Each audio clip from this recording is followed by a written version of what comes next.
you meet up with Jalil and X, and what was it about them that you then thought this could work? How did you know them?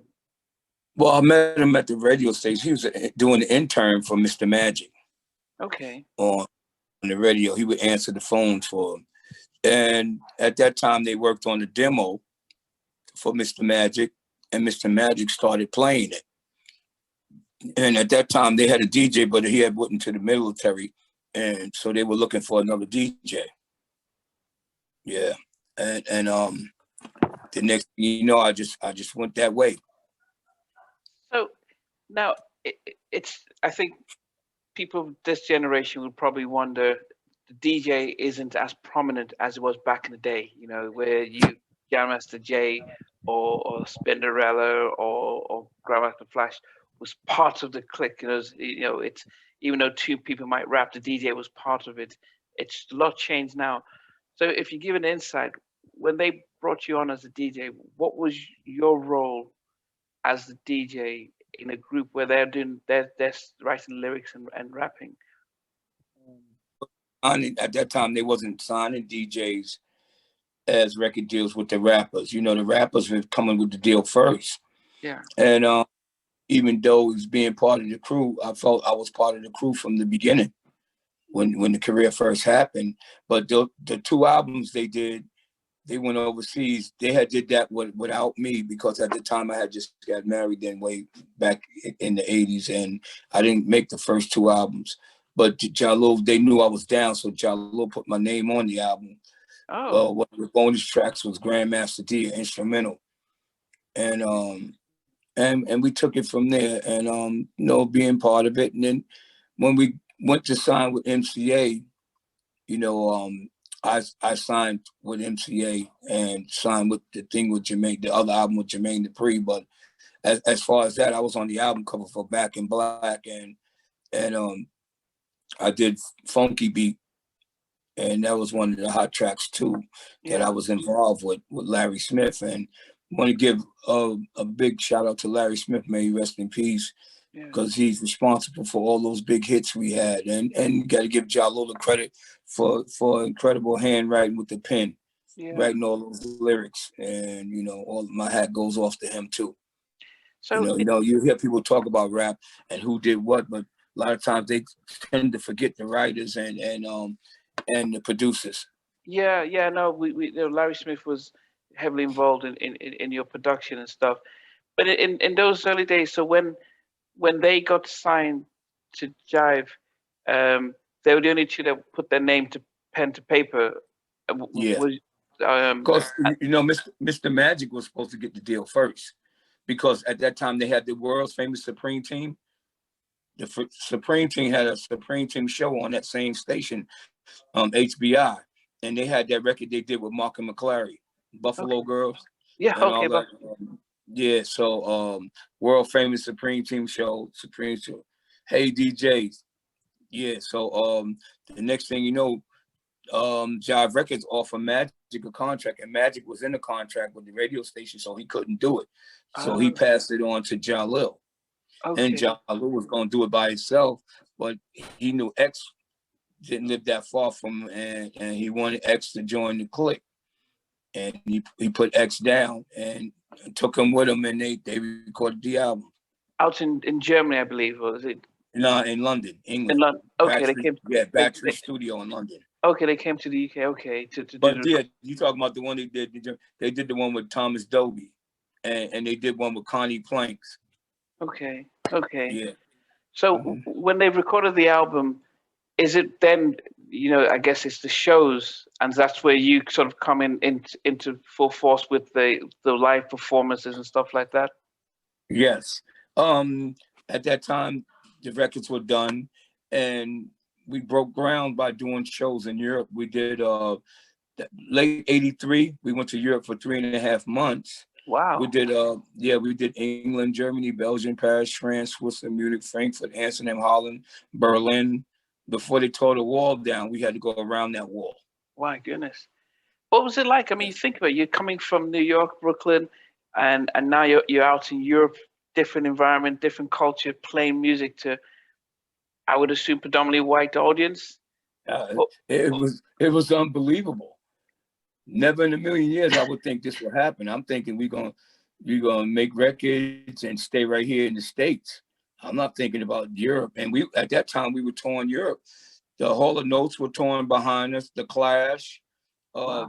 Grandmaster Flash, and them were out there. You know, Madonna doing a German TV show with us out there. We saw so many groups that were coming. Devo, and it was the greatest feeling, and the greatest feeling in the world, man. I mean, I would never change it for nothing. And to see the response, they don't speak our language, but to hear them go with the songs back and forth and chanting. And in London, they had the whistle posse where they blow the whistle when they feel it. Yeah, man. It was, oh man, beautiful. I mean, we've been so many beautiful places, man. And just like Japan, going to Japan, I remember as a kid watching Godzilla and watching knock the buildings down. And here I'm standing in front of this building, the hotel and everything. Yeah, man. Paris, man, going to Paris, and man, beautiful. Beautiful. What did it do for you guys, your career, going to these, being exposed to that? And then how did it affect the lyrics and the type of music you put out when you're exposed to that international market? Well, I looked at it like, I would say it sharpened your show, because, if you're in the States and you're performing in New York, you better not mess up, because everybody that knows hip hop can tell when it's a slip up. So you can slip up for a while. We got 3 months to slip up in Europe, but when we get back to the States, we better be polished and ready to go.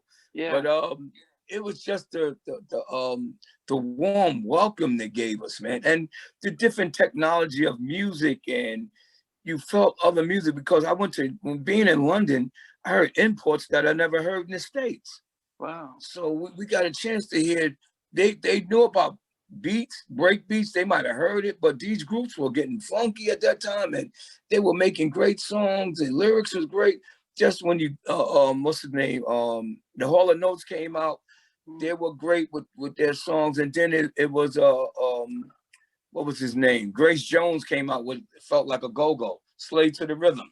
Yeah. And oh my God, that beat was hitting hard, and then you hear Another One Bites the Dust. You hear that was funky too. So yeah, you're hearing Queen, you're hearing all these groups, but they felt like they was turning and crossing over to hip hop. They all wanted a funky beat in their song. Yeah. Oh, that makes sense. So then, as a DJ, were you then would you then take ideas from all these things for your show?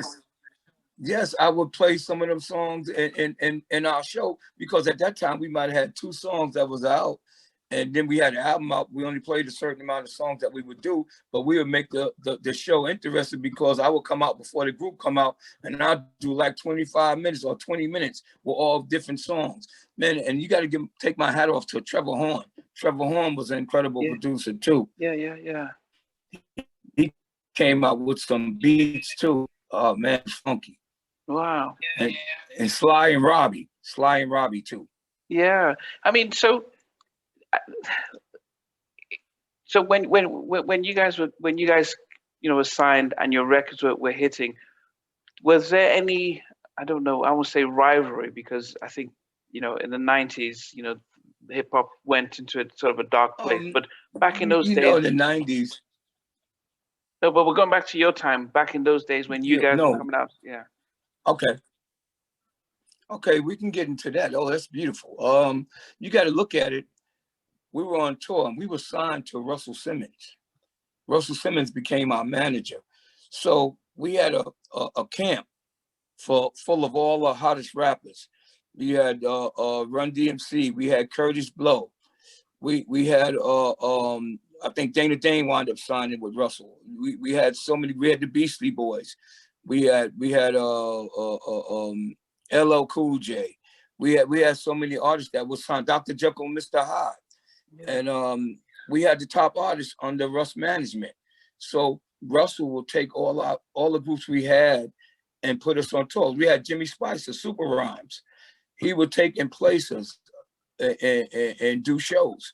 All of us would wind up getting together and say, let's do a tour together a matter of fact, it was called the Fresh Fest, and you got to give the credit to Cedric Walker. He was out of Atlanta. He does the Universal Circus, and he came up to Russell with an idea, and he wanted to put it together, and it wound up being a tour called the Fresh Fest, and that was the first major rap tour.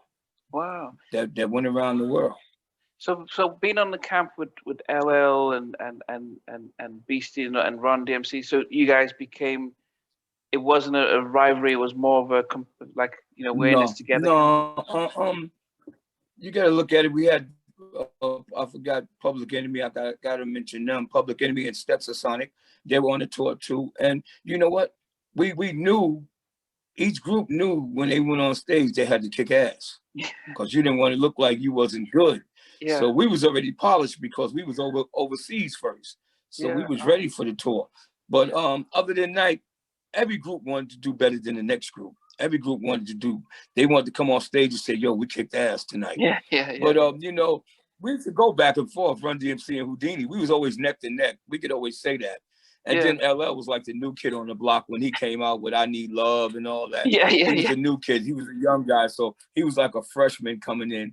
But we all welcomed each other because we all was family, because we was under the same management. And you got to give credit to Cut Creator, LL Cool J, being on tour, all of us on tour, Eric B and Rakim.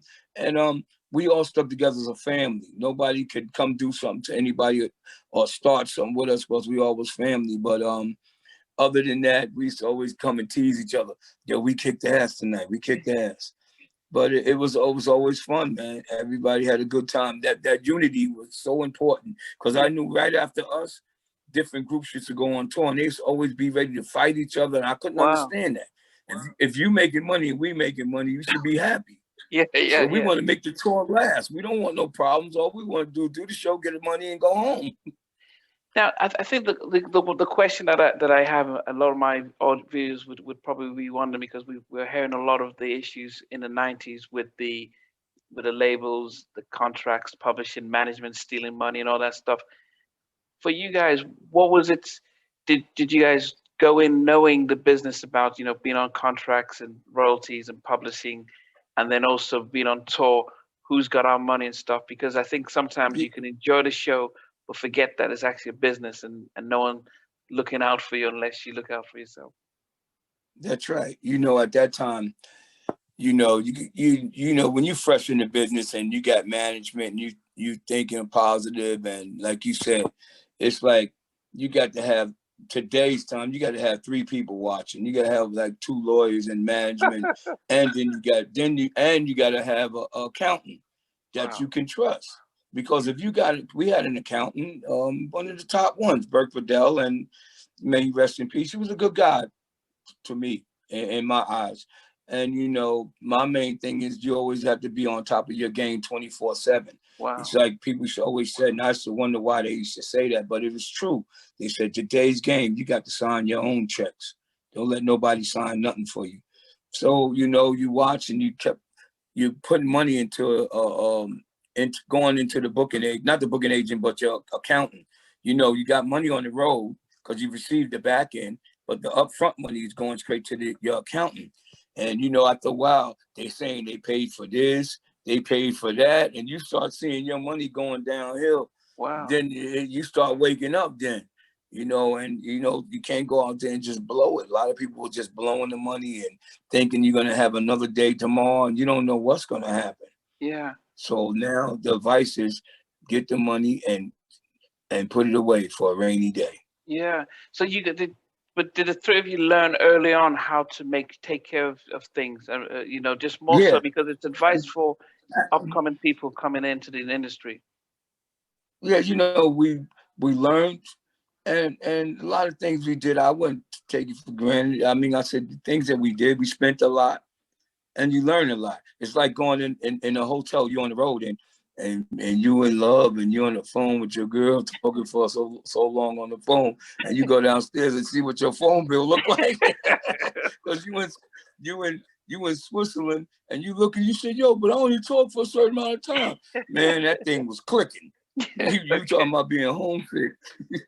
Yeah, so you live and you learn. You go buy these fancy cars, and some people got 2 and 3 cars when you only need maybe 2 if the most. Yeah. And then later on, you start seeing where your money went.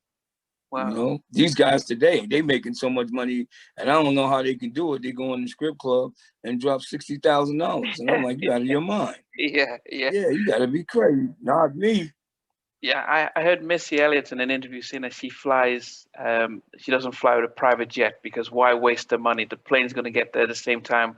You just don't waste money. And she's a millionaire, but it's like it can go as quickly as it comes if you start spending it That's foolishly. So, Yeah, and you ain't paying attention, but it's hard to find honest people. But when you find them, you need to keep them in your circle. And yeah, like today's time, back when we were rolling on the road like that on tour, we never got in trouble. And it makes me look at these guys; they making so much millions, and they stay in trouble. yeah, And they don't have the right people in their corner. You know. yeah. So just going back then, so when the success of the group is going fine, how are your family, family, mums and the rest of the family thinking about, my goodness, he actually made it? What were their thoughts? The thoughts were they were very happy, but I remember a time when they didn't believe in it. A lot of parents that son or daughter was getting into it, they was like, "That stuff ain't gonna work. That ain't gonna last." But when that money started coming in, they started seeing, they started smiling. Yeah, yeah, yeah, yeah, So it's nothing better than being so proud of your kids when they're coming up and they're being successful. And the best feeling in the world is like going in the supermarket with my mom, and we had the checkout counter, and the cashier goes, "You're from that group. You're from that group. Can I get an autograph?" And my mother starts smiling. And then one of the guys, we went to an appliance store one day. She wanted to get a was it a microwave or something? And the guy he says, "Oh my God." He said, "Yo," he shook my hand. He says, "Your mom?" I said, "Yeah." He shook my mom's hand. He said, told my mom, "Your son's an icon." He says, "You don't even understand. I grew up on his music." Next thing you know, he told my mom, "I'm going to give you 30% off." She smiled. Yeah, Wow, man, yeah, that's she amazing. smiled. I mean, but did you always think you were gonna Yes. make it? I mean, did you always think you were gonna make it? It was shaky. It was always shaky. I'll get so close, and then next thing you know, a door closed. I tried another one, that one closed, but then later on, it just came about. And like they said, God works in mysterious ways. He just put it together, and it just happened. So, but I Yeah, look at it, and I give God the glory, but I also give the respect and credit to Jalil for adding me part of the group, and Ecstasy. It was a tight group. We were tight, and I really felt in our career when it came to hitting that stage, nobody can touch our show. yeah. I always felt that. What was it like? Because we do hear so much about groups having, as the fame goes, that they have issues and fall their separate ways. What kept the three of you guys together? And Well, we stayed together for a long time, but being in the group, sometimes you're gonna crash. You're gonna crash, and what makes that happen? Sometimes it could be some outside of the group. It could be a problem with the record company. Ain't doing this and ain't doing that, and the money ain't coming like it used to come. And then you start headbutting each other, and you're going through this. One person seeing one person seeing this, and the next person is seeing another way, and it's three. So all of us got three different personalities. But usually, to me, I always said at the end of the day, or we can argue all day, but let's just sit down and you map it out. You got to look at the beginning. What made us, yeah, and what kept us together, and then you look at you go back and um, look and say what got us this far. It was the unity. It was a unity. And that's why you don't let outsiders get involved. When people see things going good, it's always something that sometimes it could be another group that want to destroy it because they see you progressing and you're doing so well and you reaching your potential and your high level. They want to tear it down. It's outsiders who's not even in there. So I look at, we've been through ups and downs, and you know what? It is always a blessing to see eye to eye. But some groups don't make it like that. But right now I'm doing separate projects, but I'm always gonna be a part of Whodini. You know, no matter what you say, you like people might feel, well, y'all ain't together or this and that. But my thing is, you can't repeat history. Yeah. You know, once it's there and it's made, it's there. So Yeah. my thing is now getting on that. It hurts me to my heart that we lost a partner. And he, to me, was a family member. You know, like I said, you might have to go through ups and downs, but he's always going to be my brother. And I love him to death. But, you know, my thing is now is we lost a good friend. We lost a family member. So what happens now is he would want our legacy to carry on. He wouldn't want us to stop. So my thing is now is I want to create some more music for Whodini, for us, and let's not stop. Like I did an interview a while ago. As long as I got breath in my body, I should be able to record a record. Yeah. Yeah. Does Jalil share the same thought about still being able to release music under Whodini's banner? I'm talking to him slowly, and I want to keep his spirits up because he was really hurt behind it, and I was too. And you know, we all grieve different. But I still feel the pain. I feel the loss, which, you know, I'll never get over it like that, you know. And I know the happiness within X, and I know the happiness within Jalil, but I know what it's going to take us to get back in the studio. We have to be on the same page, and we have to see eye to eye. All right, we can make this happen again. We can, like they said, we can make the magic happen again. Yeah, the magic, back to magic. Yeah, did last year was tough. I mean, sadly I lost my dad the 4th of December. You know, and sorry, my so, condolences. yeah, thank you. So it was really, you know, it's been really a lot of people, close people, you know, a lot of people passed on, and there is that sense of, do you honor the legacy by, you know, trying to do what you think they'd want to do and stuff. So with Ecstasy, it took a lot of people by surprise because it's still under, you know, still on 56 or 57, so that's still very young and stuff.